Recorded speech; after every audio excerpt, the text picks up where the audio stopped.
अस्सलामु अलैकुम वरहमतुल्लाहि वबरकातुहू। दोस्तों, मैं सैफ अशरफ एक मरतबा फिर से एक नए दरगाह ब्लॉग के साथ हाजिर हूँ। दोस्तों, इस वक्त मैं मौजूद हूँ बिहार शरीफ की एक अजीम शख्सियत की बारगाह में, जिनका इसमें गिरामी सैयदी सरकार मखदूम अहमद चरमपोश अली रहमतुल्लाह व रिज़वान है, जो कि सिलसिला सोहरवर्दिया के एक बहुत बड़े बुजुर्ग माने जाते हैं। और अगर इनका रिश्ता देखा जाए तो सैयदी सरकार मखदूम दो जहाँ मखदूम बिहारी अलैहि रहमा सरकार शेख शरफुद्दीन यहया मनेरी अलैहि रहमतुल्लाह व रिज़वान के ये अपने खालाजाद भाई हुए हैं। बहुत बड़े साहिब बुजुर्ग और साहिब करामत वली माने जाते हैं। इंशाअल्लाह तबारक व तआला हम मज़ार मुबारक की ज़ियारत भी करेंगे और इनके ज़िंदगी के हालात और कुछ तफसीली बातें जानेंगे। वीडियो में आगे ज़रूर जुड़ें। हज़रत मखदूम अहमद चरमपोश हमदानी सोहरवर्दी रहमतुल्लाहि ताला अलैह, आपका इसमें मुबारक अहमद है और आपके कई अलक़ाबात हैं, जिसमें से मशहूर व मारूफ अलक़ाब जो आपके हैं वो चरमपोश और तेग़े बरहना है। आपकी तारीख़ विलादत 657 हिजरी बमुताबिक 1259 ईस्वी में बताई जाती है। आपके वालिद माजिद हजरत सैयद मूसा हमदानी का शुमार हमदान के मुक़्तदिर हस्तियों में से होता है। बाज़ तहरीरों से ये पता चलता है कि आप हमदान के हुक्मरान थे और आपके नाम के साथ लफ्ज़ सुल्तान से भी इसकी तरफ इशारा मिलता है, लेकिन हुक्मरानी और ऐशो इशरत की जिंदगानी आपके मिजाज को पसंद न आई तो सब कुछ छोड़ छाड़ कर हिंदुस्तान के लिए रखते सफर बांधा बिहार पहुंचे। हजरत मखदूम शेख शहाबुद्दीन पीर जगजोत रहमतुल्लाहि अलैह की खिदमत में हाजिर हुए और हजरत से इक्तिसाबी फैज करते रहे और फिर हजरत पीर जगजोत रहमतुल्लाहि ताला अलैह की मजली साहबजादी सैयदा बीबी हबीबा से आपकी शादी हुई। और मशहूर ये है कि आपका मज़ार मुबारक मोहल्ला अम्बेर से शुमाल मशरिक की तरफ मोहल्ला इमादपुर में एक खेत में है, जिसके अब मुख्तसर निशानात बाकी रह गए हैं। आपकी वालिदा माजिदा हजरत मखदूम शेख शहाबुद्दीन पीर जगजोत रहमतुल्लाहि ताला अलैह की मजली साहबजादी हजरत बीबी हबीबा अपने वक्त की वलिया कामिला थी। आपका मज़ार मुबारक अम्बेर दरगाह शरीफ के सदर दरवाजे से दाखिल होने पर सामने एक हुजरे के अंदर है और आज भी वो जगह फैज़ बख्श और फैज़ रसा है। अंदर हाजिरी देने पर ऐसा महसूस होता है कि बंदा शफकत माब और मोहब्बत करने वाले माँ के आंचल में आ गया है। आपकी तालीम मरुवज्जा नसाब के मुताबिक घर में ही हुई और तरबियत वालिदैन के ज़ेर साए में हुई। आपकी वालिदा बीबी हबीबा रहमतुल्लाहि अलैहा हजरत शेख शहाबुद्दीन पीर जगजोत रहमतुल्लाह अलैह की साहबजादी थी और ऐसी माँ की गोद जिस बच्चे को नसीब हो जाए उसे नसीब वर होने में क्या शुबा हो सकता है। आपके बैत खिलाफत के बारे में ये बात मिलती है कि आपको सिलसिले सोहरवर्दिया में हजरत अलाउद्दीन अलाउल हक सोहरवर्दी से बैत खिलाफत हासिल थी और उन्हें हजरत सुलेमान महसवी से और उन्हें हजरत मौलाना तकीउद्दीन से और उन्हें हजरत ख्वाजा अहमद दमिश्की से और उन्हें हजरत शेखुल शयूख शहाबुद्दीन सोहरवर्दी रहमतुल्लाह अलैह से बैतो खिलाफत हासिल थी।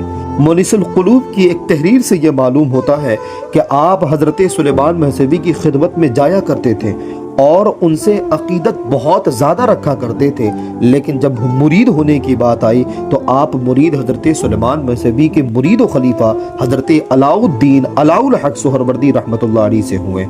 हजरत शेख अहमद चरमपोश रहमतुल्लाह अलैह ने दूर दूर तक इस्लाम की तबलीग के लिए और इस्लाम के फ़रोग़ के लिए अपने आप को सफ़र में रखा। तिब्बत जैसे दूर दराज इलाके में तबलीग व इशाअत दीन की खातिर हर तरह की सऊबतें, हर तरह की मुसीबतें और परेशानियों को झेलते रहे और तशरीफ़ ले गए और कुफ्र व शिर्क के घटाटोप में ईमान और इस्लाम की शमा रोशन की, जिससे न जाने कितने खुशबख्तों ने कसबे नूर किया। हज़रत मखदूम अहमद चरमपोश रहमतुल्लाह अलैह आप साहिब तसनीफ़ व तालीफ बुजुर्ग थे।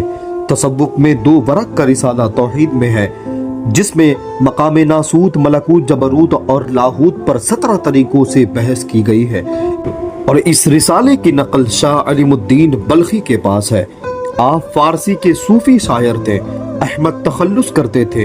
अशार में तसव्वुफ और मारिफत के असरार और रुमूज हुआ करते थे।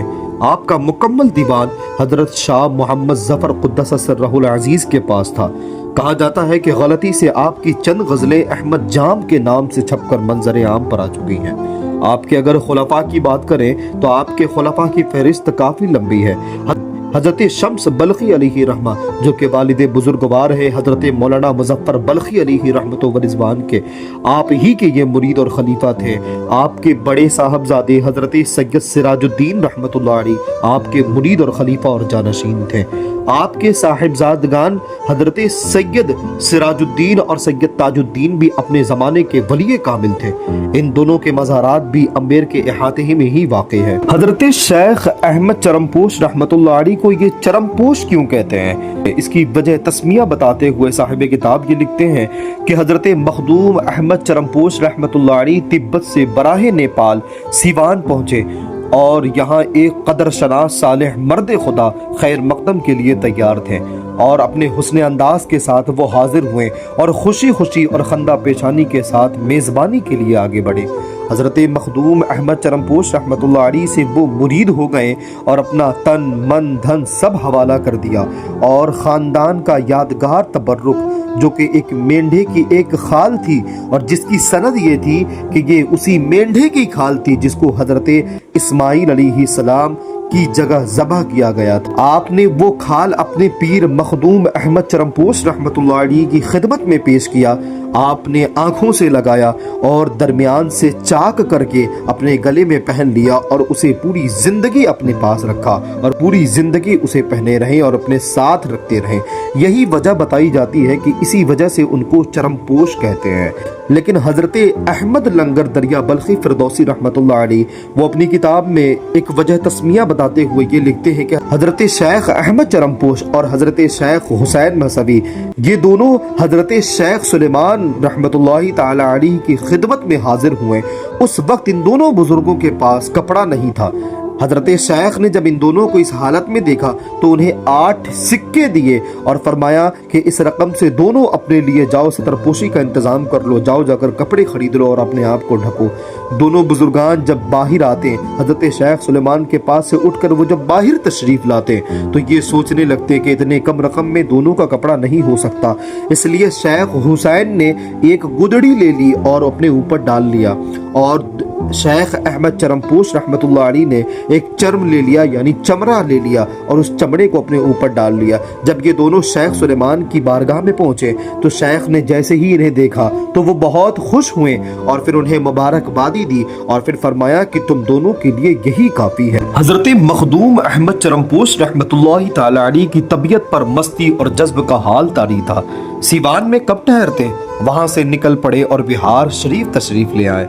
यहाँ की सुकूनत इख्तियार कर ली और क्यों ना करते कि आपके नाना हजरत शेख साहबुद्दीन पीर जगजोत रहमतुल्लाहि ताला अलैह की औलाद अमजाद बिहार या फिर नवाहे बिहार में मौजूद थी और उनके लिए सबसे ज्यादा सबसे जाजिबे नजर शख्सियत हजरत मखदूम जहां की थी। बिहार शरीफ तौहीद वजूदी के इरफान से माला माल था और वो दौर उसी लिए मखसूस था और उस ओहदे के तमाम बुजुर्गान उसी बादए तौहीद के मतवाले थे। ऐसे दौर में जब हजरत मखदूम जहां की हम मजलिसी पाई जाए, हम मजलिसी मिल जाए तो अलग होने का सवाल ही पैदा नहीं हो सकता। जहां एक तरफ हजरत मखदूम जहां के मकतूबात, मलफूजात, तसनीफात और इरशादात रखे हों और दूसरी जानिब हजरत मखदूम अहमद चरमपोश के मजमूआ अशार के साथ आपके मलफूज ज़ियाउल क़ुलूब को रखें। दोनों जगह उसी तौहीद वजूदी की नगमा सराई थी और दोनों जगह उसी बादए तौहीद से प्यासों की प्यास बुझाई जा रही थी। तो इसमें तो कोई कलाम ही नहीं कि आपने तबलीग इस्लाम के लिए दूर दूर का सफर किया, दीन की खिदमत की और बिहार में रहकर रुश्तो हिदायत का सिलसिला जारी रखा। और आपकी शोहरत का अंदाजा इसी से लगाया जा सकता है कि बादशाह, उमरा, फजला और अहले दीन सब आपकी खिदमत में अकीदतमंद हाजिर रहा करते थे। फैज़ मोहब्बत से फैज़ याब होते।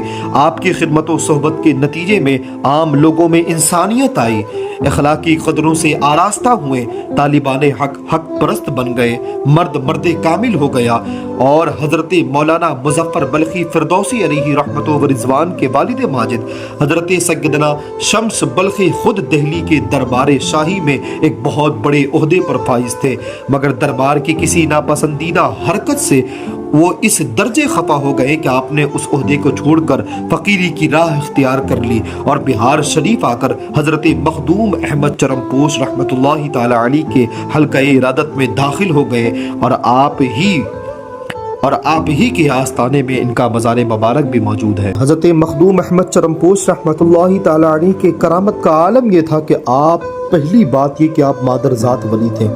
آپ کے تعلق سے جناب شاہ عطا حسین صاحب جن کا شمار دانہ پور کے مشائخ کبار میں سے ہوتا ہے، ان کے حوالے سے یہ لکھا گیا کہ حضرت پیر جگجوت رحمۃ اللہ تعالی علیہ اپنے نواسہ حضرت مخدوم سید سلطان احمد چرمپوش رحمۃ اللہ تعالی علیہ جن کے بارے میں لکھتے ہیں کہ ابھی ان کی عمر بہت کم تھی، کم سنی کی عمر تھی۔ حضرت مخدوم احمد چرمپوش کا بچپن کے عالم میں ایک ہندو لڑکے سے بہت زیادہ یارانہ تھا، بہت زیادہ گہری دوستی تھی۔ ایک روز اپنے اس ہندو دوست کے ساتھ کھیل رہے تھے کہ کھیل ابھی مکمل نہیں ہوا تھا کہ مغرب کا وقت ہو گیا۔ حضرت مخدوم احمد چرمپوش نے کھیل کو چھوڑا اور مغرب کے وقت وہ گھر چلے گئے۔ اس کے بعد وہ ہندو لڑکا بھی اپنے گھر چلا گیا۔ اتفاق کا یہ کہ اسی رات کو وہ ہندو لڑکا دنیا سے رخصت ہو گیا۔ جب دوسری صبح ہوئی تو حضرت مخدوم احمد چرمپوش رحمۃ اللہ تعالی علیہ اپنے کل والے کھیل کو مکمل کرنے کے لیے جب اس کے گھر پہنچے تو اس لڑکے کے انتقال کی خبر ملی کہ آپ کے دوست کا انتقال ہو گیا ہے۔ ابھی کم سنی کا عالم تھا کہ آپ اس کی میت کے سرہانے کھڑے ہوئے اور فرمایا، اے دوست اٹھ۔ یہ سنتے ہی وہ مردہ یہ کہتے ہوئے اٹھ گیا کہ جی اٹھلی۔ اس وقت سے اس علاقے کا نام جی اٹھلی ہو گیا، جو آج اب کثرت سے جیٹھلی کے نام سے مشہور۔ مونس القلوب مجلس نمبر 22 اور صفحہ نمبر 133 پر یہ روایت ملتی ہے کہ حضرت مخدوم احمد چرمپوش رحمۃ اللہ تعالی علیہ اتنے بڑے صاحب کرامت ولی تھے کہ الشیخ یحیی و یمیت، یعنی اس کا مطلب ہوتا ہے شیخ زندہ کرتا ہے اور شیخ ہی مارتا ہے۔ اس کے متعلق سے آپ کی یہ کرامت بہت مشہور ہے کہ ایک شخص حضرت مخدوم جہاں قدس سرہ العزیز کی خدمت میں حاضر ہوا اور عرض کیا اور کہنے لگا کہ الشیخ یحیی و یمیت، یعنی شیخ ہی مارتا ہے اور شیخ ہی زندہ کرتا ہے۔ یہ بات حضور سمجھ نہیں آئی، حضرت اس مشکل کو حل فرما دیتے ہیں۔ حضرت مخدوم جہاں نے فرمایا کہ میں شیخ نہیں ہوں اور نہ میں اس کام کے لائق ہوں، میرے بھائی شیخ احمد کے پاس چلے جاؤ، وہ اس مشکل کو آسان کر دیں گے، وہ اس مشکل کا حل نکال دیں گے۔ اب وہ شخص حضرت مخدوم شیخ احمد چرمپوش قدس سرہ العزیز کی خدمت میں پہنچے اور وہاں جا کر درخواست کی۔ حضرت نے فرمایا کہ یہ کون سا خیال تمہارے دماغ میں آ گیا ہے، چھوڑو ان باتوں کو، تم جا کر چھوڑو ان باتوں کو، جا کر اپنا کام دیکھو۔ لیکن وہ شخص بضد ہو گیا۔ آخرکار حضرت مخدوم شیخ قدس سرہ العزیز نے دیکھا کہ یہ بندہ ایسے ماننے کے لیے تیار نہیں، تو آپ نے حکم دیا کہ جاؤ ایک مری ہوئی مکھی کو لے کر آؤ۔ وہ شخص جیسے ہی ایک مری ہوئی مکھی کو لے کر آیا، آپ نے اپنے دستے اقدس میں اس مکھی کو رکھا اور کہا کہ اڑ جا۔ جیسے ہی حضرت شیخ نے فرمایا کہ اڑ جا، وہ مکھی اڑ گئی۔ جب اس شخص نے اس منظر کو دیکھا تو اس نے عرض کیا کہ الشیخ یحیی، یعنی شیخ زندہ کرتا ہے۔ حضور اس کا مفہوم تو مجھے سمجھ آ گیا، مگر الشیخ یمیت، شیخ ہی مارتا ہے، اس کا بھی مفہوم مجھے بتا دیں۔ حضرت شیخ نے فرمایا کہ جب تم یہاں سے واپس جاؤ گے تو راستے میں تم کو اس کا بھی مفہوم سمجھ میں آ جائے گا۔ وہ شخص جب وہاں سے رخصت ہو کر جیسے ہی دروازے سے باہر نکلا تو دیکھا کہ سامنے سے ایک چوپایا جانور دوڑتا چلا آ رہا ہے اور اچانک وہ سامنے آ گیا اور اس نے ایک ایسی سینگ ماری کہ اس شخص کا وہیں پر انتقال ہو گیا۔ حضرت مخدوم احمد چرمپوش رحمۃ اللہ تعالی علیہ کو تیغ برہنہ بھی کہتے ہیں۔ آپ کو تیغ برہنہ کیوں کہتے ہیں تو چلیے اس کو جانتے ہیں۔ آپ کی حالات زندگی سے متعلق ایک فارسی مخطوطہ بنام تذکرہ مخدوم سید سلطان شاہ احمد چرمپوش قدس سرہ العزیز جناب سید شاہ محمد نور سہروردی نے ترتیب دیا ہے اور اس کے کاتب بھی وہ خود ہی ہے۔ انہوں نے حضرت مخدوم احمد رحمۃ اللہ تعالی علیہ کے تبت تشریف لانے اور چلہ کش ہونے کے پورے واقعہ کو تفصیل کے ساتھ یوں لکھا ہے کہ جب حضرت مخدوم تبت پہنچے تو وہاں کا راجہ جس کا تعلق ہندو قوم سے تھا، اس نے اپنے علاقے میں یہ فرمان جاری کر رکھا تھا کہ ایک مسلمان بھی میری حکومت کے ماتحت علاقوں میں نہ آ پائے اور نہ ہی یہاں پر قیام کر سکے۔ جب اس کو حضرت مخدوم کے پہنچنے کی خبر ملی تو اس نے اپنے ملازموں کو یہ حکم دیا کہ اس مسلمان کو یہاں سے باہر نکال دو۔ ملازمین تیار ہو گئے، مخدوم رحمۃ اللہ تعالی علیہ کی خدمت میں حاضر ہوئے اور گرفتار کر لیا۔ حضرت مخدوم احمد نے فرمایا کہ سنو، میں یہاں ہمیشہ کے لیے نہیں آیا ہوں، میں یہاں यहाँ हमेशा रहने के लिए नहीं आया हूँ। मैं यहाँ सिर्फ रास्ते के थकावट की वजह से 1-2 रोज के लिए यहाँ ठहरना चाहता हूँ। मुझे यहाँ रहने दिया जाए, फिर मैं यहाँ से चला जाऊँगा। इस बात की खबर जब बादशाह को दी गई तो बादशाह के इर्द गिर्द बादशाह का एक करीबी राहिब था। उसने अपने इस्तिदराज से हजरत मखदूम रहमतुल्लाहि तआला अलैहि की करामत और कैफियत को मालूम कर ली। उसने राजा को सारी बात बताई और ये भी कहा कि जिस तरह भी मुमकिन हो तुम उसको यहाँ से बाहर करो। राहिब के कहने के मुताबिक राजा ने फौज तैयार की और जंग के लिए हजरत मखदूम के रूबरू पहुंच गया। और उस वक्त हजरत मखदूम पूरी कैफियत कहारी में थे। जिहाद की नियत करते हुए आपने इल्लल्लाह कहते हुए अपनी उंगलियों को जिस शख्स की तरफ, जिन फौज की तरफ आपने उंगली का इशारा किया, उसका सर धड़ से अलग होता चला गया। उसकी गर्दनें कटकर जमीन पर गिरती चली गई। उसी वक्त से आप तेगे बरहना के लक़ब से मशहूर हो गए। उसके बाद राजा अपने गुरु के साथ हाजिर आया और माजरत चाही। अब गुरु ने फकीरी की राह से मारका करना चाहा और कहा कि आइए हम और आप 40 रोज का चिल्ला करते हैं। हजरत मखदूम अहमद चरमपोश रहमतुल्लाहि तआला अलैहि ने फरमाया कि मर्दाने हक का चिल्ला 40 साल का और जाहिदों का चिल्ला 30 साल का और 40 रोज का चिल्ला तो औरतें किया करती है, इसलिए इसको चिल्ला नहीं बल्कि चिल्ली कहते हैं। हम तो 40 साल का चिल्ला करेंगे। हजरत मखदूम अहमद रहमतुल्लाहि तआला अलैहि की इस बात से गुरु हैरत में पड़ गया और भागने की कोशिश की। राजा को हजरत मखदूम रहमतुल्लाहि तआला अलैहि की दलील बहुत मजबूत नजर आई और वो हजरत की करामत को देखने की तमन्ना करने लगा। जमीन के नीचे 2 ताक बनाए गए, एक का रुख मगरिब की तरफ और दूसरे का रुख मशरिक की तरफ। राजा ने अपने गुरु को ताक में बैठने के लिए कहा तो गुरु ने इनकार कर दिया और भागने लगा। गुरु इनकार कर दिया और कहने लगा कि इतना बड़ा चिल्ला मुझसे नहीं हो सकता है। मगर हजरत मखदूम अहमद चरमपोश रहमतुल्लाहि तआला अलैहि इल्लल्लाह कहते हुए मगरिब रुख वाले ताक में बैठ गए और राजा ने बजोर जबरदस्ती अपने गुरु को दूसरे ताक में बैठा दिया। दोनों ताक बंद कर दिए गए, ऊपर से प्लास्टर कर दिया गया। जब 36 साल का जमाना गुजर गया तो उस मुद्दत में राजा की भी मौत हो गई। उसका बेटा तख्त पर बैठा। वो अक्सर औकात उस जगह पर जाया करता था जहां पर हजरत मखदूम चिल्ला कश थे। कुछ मुद्दत वहां कयाम भी करता रहा और उस पर बातिनी अहवाल मुनकशिफ हुए। वो हैरत में डूब गया। उसने अपने साथियों और नुजूमियों को सारी बात बताई। उन लोगों ने कहा कि तुम्हारे वालिद के ज़माने में तुम्हारे वालिद के गुरु और एक मुसलमान इस जगह ज़मीन के नीचे चिल्लाकश हुए थे। अब उसके अंदर उसको खोलने का शौक दिल में जाग गया। खोलने का हुक्म दिया। सबसे पहले मशरिक रुख वाले ताक को खोला गया। खाक के सिवा वहां पर कुछ नहीं मिला, यहाँ तक कि हड्डियां तक भी उसकी खाक हो चुकी थी। उसके बाद मगरिब रुख वाले ताक को खोला गया। जैसे ही खोला गया तो हजरत मखदूम अहमद चरमपोश रहमतुल्लाहि तआला अलैहि के रोम से इल्लल्लाह की सदाएं बुलंद हो रही थी और वो चिल्ला कश थे। खोलते ही जिक्र की आवाज लोगों के कानों में टकराने लगी। फिर बहिफाजत तमाम लोगों ने हजरत मखदूम को बाहर निकाला।